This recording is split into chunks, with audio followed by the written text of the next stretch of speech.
You spend a lifetime looking at the world from above. From 40,000 feet, everything down there, cities, mountains, rivers, it all looks so ordered, so peaceful.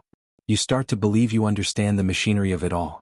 The physics of lift, the logic of weather patterns, the precise, mathematical choreography of air traffic control. You trust in checklists, in protocols, in the solid, reassuring hum of twin turbofans. You have to. You're responsible for hundreds of souls in the back, all trusting you with their lives, their hopes, their Christmas plans. My name is Captain Mark Ryder. I've flown for a major U.S. airline for 28 years. I'm a man of routine, of procedure. My faith? Well, it was something private, something I put on a shelf with my uniform cap after a flight. It wasn't something I expected to hear talking to me on the flight deck. But on December 21 RD 2025, on what should have been a routine flight from Chicago O'Hare to Seattle Tacoma, something happened that shattered every single one of my understandings about this world. Something that forced me to redefine what I call reality. It wasn't a near miss. It wasn't an engine failure. It was a voice. A voice that spoke to me with a clarity that cut through the static of my entire life. And because of that voice, I made a decision that broke every rule in my professional playbook. I took off 5 minutes early. And in doing so, I believe with every fiber of my being, I saved 180 lives. This is not an easy story for me to tell. In my world, you don't talk about hearing voices. They ground you. They take your wings. They send you for psych evaluations. I've kept this quiet, carrying it alone for a long time. But recently I felt a nudge. A sense that this story isn't just mine to carry anymore. That maybe, in a world that feels so divided, so fearful, so uncertain, someone out there needs to hear it. Needs to remember that there are forces at work we cannot measure, but we can, if we're brave enough, choose to trust. So, I'm putting my career, my reputation, on the line here today to tell you the full, unvarnished truth. But before I begin, I need you to do something for me. Pause right now. Type HOPE in the comments and tell me what city you're watching from. Let's create a chain of faith across the globe. I'll be checking those comments later. I want to see that map of hope. If you're feeling even a little drawn into this, I have a simple request. Please take a second to subscribe to the channel and ring that notification bell. By subscribing, you're becoming part of a community that believes there's more to this life than what we can see, and you won't miss our next video exploring life's deepest mysteries. This channel is a sanctuary for stories like these. Alright, let's go back to that day. It was the deep, dark heart of December. O'Hare was a zoo. A beautiful, chaotic, stressful zoo. Every gate was packed with travelers, kids buzzing with excitement, grandparents looking weary but happy, college students heading home. You could feel the collective anxiety in the terminal. Delays were stacking up. A weather system was moving across the Rockies, and everyone just wanted to get where they were going before it hit. I was commanding Flight 1222, a Boeing 757. My first officer was a young guy, brilliant by the book. Let's call him David Chin. Sharp as a tack, maybe 10 years into his career. A good man, a fantastic pilot, but a total rationalist. He saw the world in data streams and SOPs, standard operating procedures. My senior flight attendant in the cabin was Brenda Miller. Brenda had been flying since the days of smoking sections and piano lounges upstairs. She had a spine of steel and a heart of gold.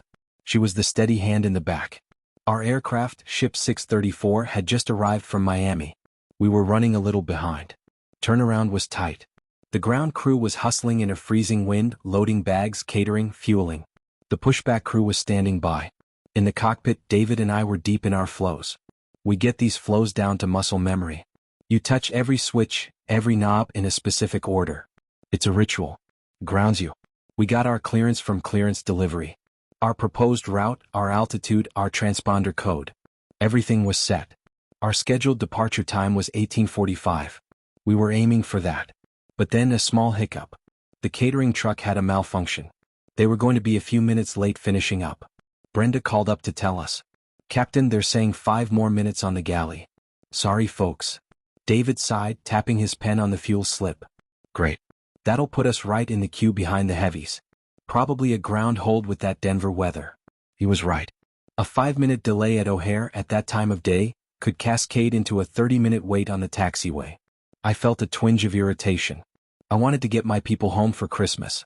It was then, in that moment of mundane frustration, that it happened. I was looking out the window at the terminal lights, glinting on the wet tarmac. David was talking to ground control, getting our startup approval. The noise in the cockpit was a familiar symphony, The low whine of the APU, David's voice, the rustle of charts. And then a silence. Not an absence of sound, but a fullness of silence. It was like being inside a perfectly still bubble. All the background noise just faded into a soft hum.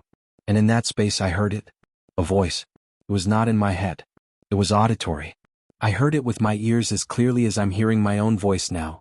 But it was also inside me, resonating in my chest. It was a woman's voice. Indescribably gentle, yet carrying an authority that felt older than mountains. It was calm, crystal clear, and suffused with a love so profound it was almost painful to hear. It didn't speak in Old English or Shakespearean language. It spoke in plain, modern American English. But the words were simple and direct. Mark, you must leave now. That's it. Mark, you must leave now. A cold shock like jumping into a winter lake went straight down my spine. My hands froze on the yoke. I jerked my head around looking at David. He was still chatting with ground, completely unaffected. He hadn't heard a thing. David, I said, my own voice sounding strange to me. Did you hear that? He looked at me puzzled, pulling one headphone away from his ear. Hear what, Cap? Ground just gave us pushback in 2. My heart was hammering against my ribs. Aviators are trained for adrenaline. A stall warning, a fire light, your body kicks in, your training takes over. This was different. This was primal, spiritual terror and awe. I'd never experienced anything like it. I'd heard of pilot fatigue, auditory hallucinations from stress. But I was rested. I was sharp. This was real. The voice came again. The same tonal quality, but the words were different. There is no time. Trust. Depart. He looked at me puzzled, pulling one headphone away from his ear. Hear what, Cap? Ground just gave us pushback in 2. My heart was hammering against my ribs. Aviators are trained for adrenaline. A stall warning, a fire light, your body kicks in, your training takes over. This was different. This was primal, spiritual terror and awe. I'd never experienced anything like it. I'd heard of pilot fatigue, auditory hallucinations from stress. But I was rested. I was sharp. This was real. The voice came again. The same tonal quality, but the words were different. There is no time. Trust. Depart. And with those words, a sensation flooded me. Not an image, but a knowing. A heavy, dreadful certainty of catastrophe. Not for us, but for something. A wave of urgency so intense it made me feel physically ill. It wasn't a threat. It was a warning wrapped in an immense, sorrowful compassion. I looked at the clock. 1840. Our scheduled departure was 1845. The catering wasn't even closed up yet. Brenda would still have people in the aisles. The paperwork wasn't final. Taking off now would be a gross violation of protocol. You don't just leave. The airline's entire operation is a meticulously timed ballet. What I was considering was unprofessional, reckless, borderline insane. David saw the look on my face. Cap, you okay? You're white as a sheet. I stared out the windshield. The voice. I knew with a certainty that bypassed all logic who it was. I was raised Catholic. I'd spent my childhood in churches looking at stained glass windows. That voice, it belonged to the woman in the blue mantle. The mother. It was the Virgin Mary. And she was telling me to go. I made a decision in that split second. A decision that came from a place deeper than my training, deeper than my fear of repercussion. I chose to trust the voice. David, I said, my voice suddenly firm, command mode clicking in. Tell ground we're ready for immediate pushback and engine start. Right now. He blinked. But Captain Brenda just said. I know what she said. Get ground on the line. Now, tell them we have a developing pressurization issue. We need to get off the gate. I lied. It was the only thing I could think of that would get us moving without 1,000 questions. David was shocked. I'd never cut corners, never fudged a report. But he heard the iron in my voice. Pilot in command authority is absolute. He swallowed, nodded, and keyed the mic. O'Hare ground, United 1222 at gate K7, we're showing a possible pressurization indication irregularity. Request immediate pushback and engine start for a run-up, over. There was a pause from ground. Then, United 1222, cleared for pushback, expect runway 28 left. Contact tower 121.9 after push. It worked.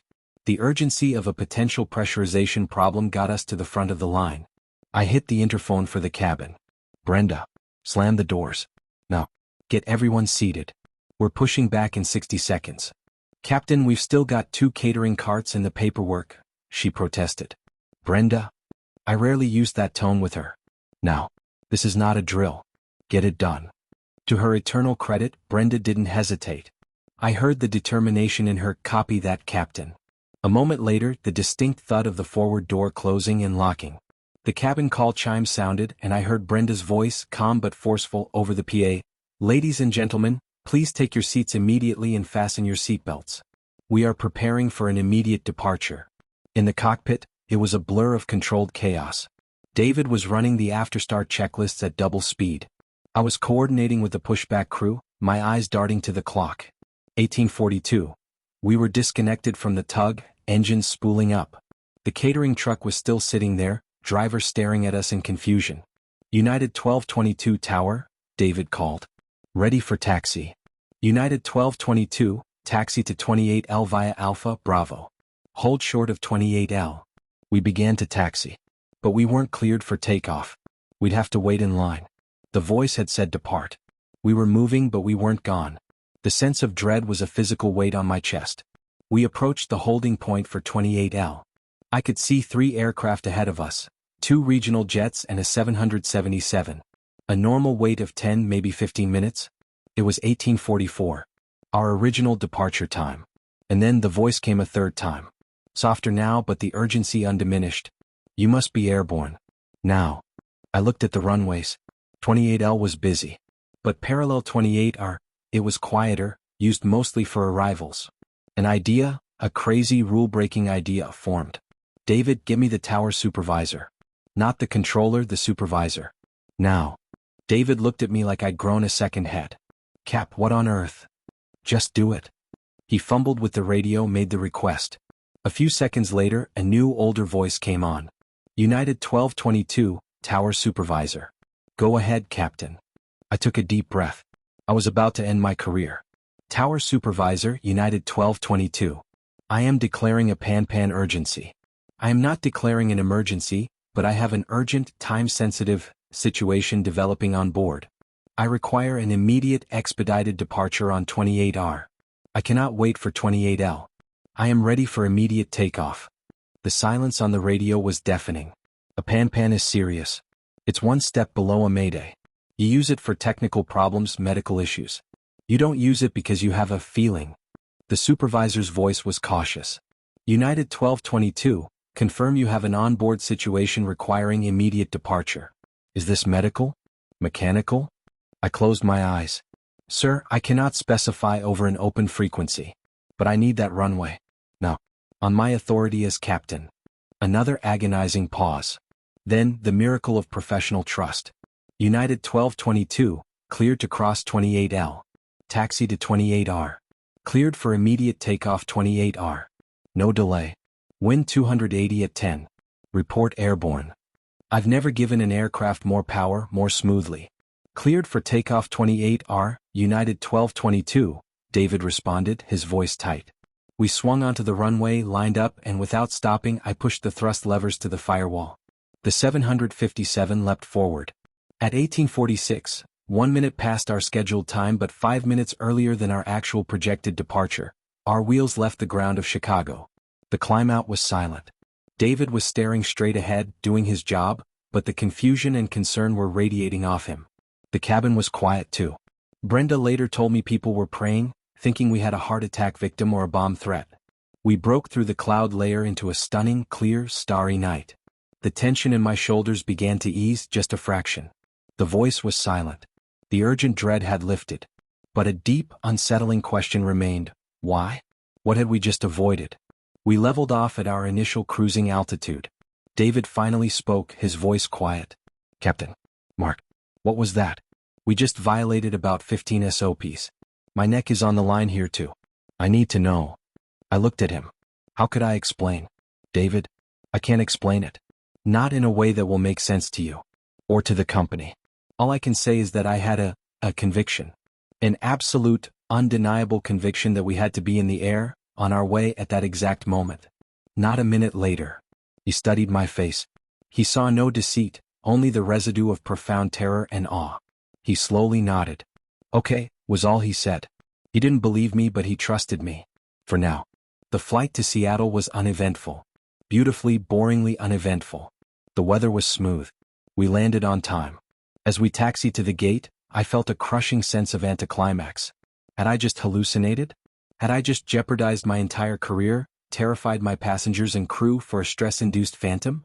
It wasn't until we were at the gate, the passengers disembarking with their relieved Merry Christmas wishes, that Brenda came up to the flight deck. Her face was ashen. She was holding her smartphone, her hand trembling. "Captain," she whispered, "you need to see this." She handed me the phone. It was a news alert. The headline screamed, "Near catastrophe at O'Hare, runway incursion narrowly averted, 19:05 local time." My blood ran cold. 19:05. That was about 20 minutes after our original, delayed departure time would have put us on runway 28L. I read the article, my vision narrowing. A massive snowplow, clearing a taxiway in near whiteout conditions that had suddenly rolled in, had suffered a catastrophic brake failure. Its driver had lost control. It had blown through a perimeter fence and skidded, a behemoth of spinning yellow lights and steel, directly onto the active runway 28L. At the exact moment a Japan Airlines 777 heavy with fuel for Tokyo was at rotation speed, about 180 knots, lifting off. The JL pilot saw the plow at the last possible second. He pulled back on the yoke with everything he had, his nose gear missing the plow's cab by what investigators later estimated was less than 15 feet. If his rotation had been a fraction of a second later, if he'd been a few knots slower, he would have plowed directly into that 15-ton vehicle at nearly 200 miles per hour. Would have been a fireball. A total loss. 347 souls on that 777. But because of the sudden snow squall, because of the cascading delays our early departure had avoided, we were not in that lineup. Flight 1222, if we had waited, would have been the aircraft immediately behind the Japan Airlines flight. We would have been at the hold short line watching that nightmare unfold. Or worse, if the JL pilot had aborted his takeoff, we would have been next in line on a runway now strewn with wreckage and fire. The article quoted the NTSB preliminary report. The chain of events was bizarre, freakish. The plow failure, the sudden localized squall, the specific timing of the departing aircraft. It was, in the investigators' dry language, a statistically improbable convergence of failures. I handed the phone back to Brenda. My knees were weak. I looked at David. He had read it over my shoulder. His face had lost all its color. He looked from the phone to the clock to me. His rationalist worldview was cracking right before my eyes. He finally spoke, his voice a hoarse whisper. "Our slot, the one they gave us after the delay, it was right behind the JL." He did the math in his head. We would have been lining up, or on the roll, when that plow. He couldn't finish. He just stared at me, and for the first time, it wasn't with confusion or fear for his job. It was with a kind of holy terror. How did you know?" I could only shake my head. I had no answer he would accept. But in my heart, I knew. The voice wasn't just saving us. By getting our 180 souls out of that specific block of airspace in time, it prevented an even greater tragedy. It cleared the path. It simplified the equation for the JL pilot. Our absence was part of the miracle. I want to pause here. Isn't it amazing how the divine often chooses the most ordinary, the most flawed, the most unexpected among us to deliver a message? A message not of doom but of hope. A message that requires us to choose trust over fear, faith over logic. If this story is already touching your heart, if it's renewing a sense of wonder in you, then do us a huge favor. Hit that like button below. It tells the YouTube algorithm that this is meaningful content, and it helps us share these stories of hope with more people who might need to hear them tonight. Now let's get back to the aftermath. The airline never officially questioned me. Our pressurization issue was logged, tested, and found to be non-existent. My file probably has a note. Captain exhibited unusual judgment, but results were ultimately safe. David and Brenda never spoke of it outside the three of us. We had a silent pact. But I was changed. I retired a year later. Not because of this, but this was the reason. I couldn't go back to seeing the world as just machinery. I had heard the whisper in the gears. I had felt the hand on the tiller. For years I wrestled with it. Why me? A lapsed Catholic, a man of jet fuel and logic. I'm not a visionary. I'm a guy from Ohio who loves his family and his job. And that's when it finally settled on me. That was the point. It wasn't about my worthiness. It was about my willingness. In that critical moment, clunky and afraid as I was, I chose to listen. I chose to act. The miracle wasn't just the voice. The miracle was the choice to trust it. That flight 1222, was a tapestry of 180 individual stories, people going home to sick parents to see a newborn, to reconcile with family, to escape a bad year. It was a microcosm of hope. And that hope was almost extinguished in a blinding flash on a snowy runway. But it wasn't. I think of the young woman in 12A flying to tell her fiancé yes. I think of the elderly couple in 8C and D, going to see their first great-grandchild. I think of the soldier in 23F finally getting home. I think of David with his whole career ahead of him. I think of Brenda, a grandmother 10 times over. All of them wrapped in that metallic tube, utterly unaware of the catastrophe that had been written for them, and then, unwritten. This is the message I was meant to carry, and why I'm telling you now. You are here watching this for a reason. Your life, with all its mundane struggles and quiet joys, is part of a story so much larger than you can imagine. There are forces of love at work, interceding, arranging, whispering. Sometimes the whisper is so faint it feels like your own thought. A nudge to call a friend. A sudden urge to take a different route. A feeling to reach out, to forgive, to hope against hope. That, I believe, is the true voice. It doesn't always scream from a cloud. It speaks in the quiet moments, in the promptings of conscience, in the sudden, inexplicable peace that descends in the middle of chaos. My story is dramatic, yes. But yours is no less important. You are being guided, watched over, loved with a fierceness that would break your heart to fully comprehend. So, what do we do with this? We cultivate the courage to listen. We slow down enough to hear that quiet voice over the noise of the world. We choose trust even when it makes no sense. We choose hope even when the evidence points to despair. We become, in our own small ways, part of the miracle for others. A kind word, a selfless act, a prayer whispered for a stranger, these are the threads of the larger tapestry. If this story touched your heart, then here is my final request. First, subscribe to the channel and turn on the notification bell. By joining this community, you're saying you believe there is more to this life and you want to explore it with us. We have so many more stories of hope and intervention to share. Second, write in the comments about a miracle that you have already witnessed or experienced, big or small. It doesn't have to be a voice from the heavens. It could be a coincidence that changed your life, a healing you can't explain, a moment of perfect peace in grief. Let's fill this comment section with a global testament of hope. Let's build that chain. And finally, share this video. Share it with someone who needs to renew their hope today. Someone who feels lost, afraid, or alone. Someone who needs a reminder that they are not forgotten, that their story is not over, that love is still writing the final chapters. From the bottom of my heart, from one ordinary man who was given an extraordinary message, thank you for listening. May you carry hope with you. May you have the courage to listen. And may you always, always know that you are part of a miracle. Merry Christmas. God bless you and fly safe.